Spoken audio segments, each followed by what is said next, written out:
Welcome you all to the channel. आपको पता ही है कि जितने भी पर्सनल लॉज हैं, चाहे Hindu, Muslim, Sikh, Parsi, in fact special marriage act 1955, ये सब में आपको प्रोटेक्शन प्रोवाइड है, आपके राइट्स प्रोवाइड है। अगर वुमेन मैरिज को डिसॉल्व करना चाहे, रेस्टिट्यूशन ऑफ कंजुगल राइट्स हो, जुडिशियल सेपरेशन हो या फिर कंटेस्टेड डिवोर्स हो, दोनों साथ में रहना चाहते हैं, पार्टनर्स नहीं रहना चाहते, ये सबसे रिलेटेड प्रोटेक्शन मिला हुआ है। इनफैक्ट मेंटेनेंस का भी प्रोविज़न है सेक्शन 125 क्रिमिनल प्रोसीजर कोड में। हस्बैंड या वाइफ दोनों में से कोई भी मेंटेनेंस के लिए अप्लाई कर सकता है, मेंटेनेंस के लिए एप्लीकेशन लगा सकता है कोर्ट में। लेकिन ये आपको राइट्स तब मिले हुए जब आप एक वैलिड रिलेशनशिप में हैं, जब आपका मैरिज वैलिड है। ऐसे कंडीशन में आपको राइट्स मिले हुए हैं।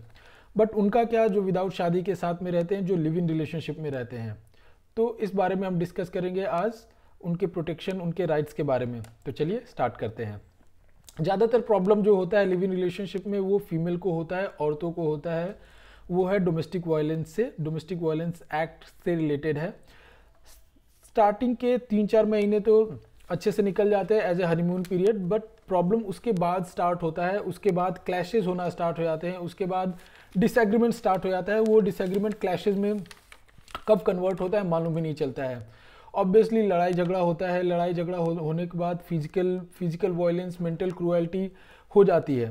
कई बार देखा गया है कि हाथ पैर चलाना, इकोनॉमिकल फिनेंशियल इनसिक्योरिटी का सामना करना पड़ता है, क्योंकि लिव इन रिलेशनशिप में बहुत सारे रिपोर्ट्स ने ये शो करा है कि फीमेल को ये सारी चीज़ों का प्रॉब्लम फेस करना पड़ता है। इसके साथ ही फीमेल को फिजिकल मेंटल हैरेसमेंट का सामना करना पड़ता है, जिसकी वजह से उनकी कंडीशन और ख़राब होती है। लेकिन उसके बावजूद मैं आपको एक एक्ट के बारे में बताना चाहूँगा, एक एक्ट के बारे में डिस्कस करना चाहूँगा, that is domestic violence act 2005। Section 2 clause F के according relationship in the nature of marriage. अगर आपने बिना शादी के किसी के साथ रिलेशनशिप में है, लिव इन रिलेशनशिप में है, भले आपने शादी नहीं किया है, ऐसे कंडीशन में आपको judiciary, supreme court, high court, in fact जो भी निचले कोर्ट है, जो भी नीचे के कोर्ट है, आपको हस्बैंड वाइफ ट्रीट करते हैं। अगर आपने लंबे समय तक लिव इन रिलेशनशिप में रहा है, as a husband and wife रहा है, तो आपको हस्बैंड वाइफ ही ट्रीट करेगा, न कि आपको अदर तरीके से ट्रीट करेगा।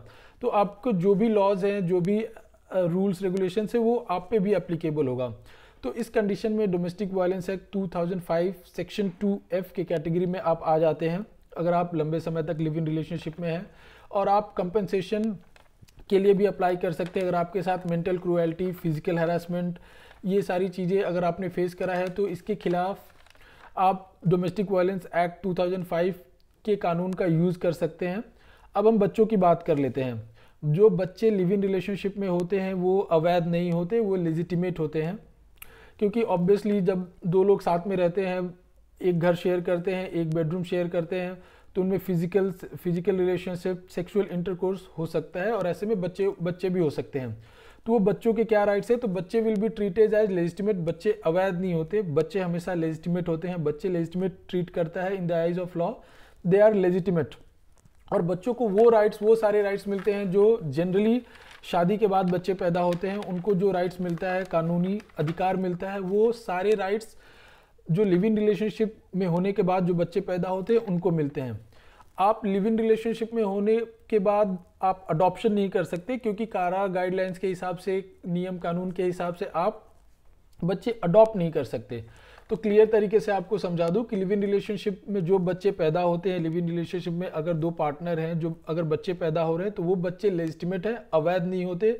उनके वही सारे राइट्स हैं जो शादी के बाद बच्चे पैदा होते हैं। आपको उनका टेक केयर करना पड़ेगा, उनका ध्यान देना पड़ेगा, उनके एजुकेशन का ध्यान देना पड़ेगा, उनके रहने का ध्यान देना पड़ेगा।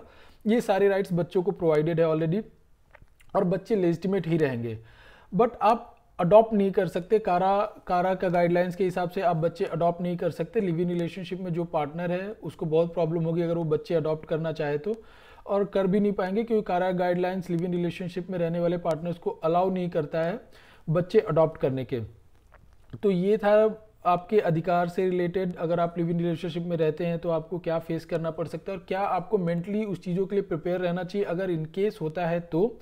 और बच्चों का क्या कंडीशन है लिव इन रिलेशनशिप में, अगर बच्चे पैदा होते हैं तो ये सारे टॉपिक पे हमने डिस्कस किया।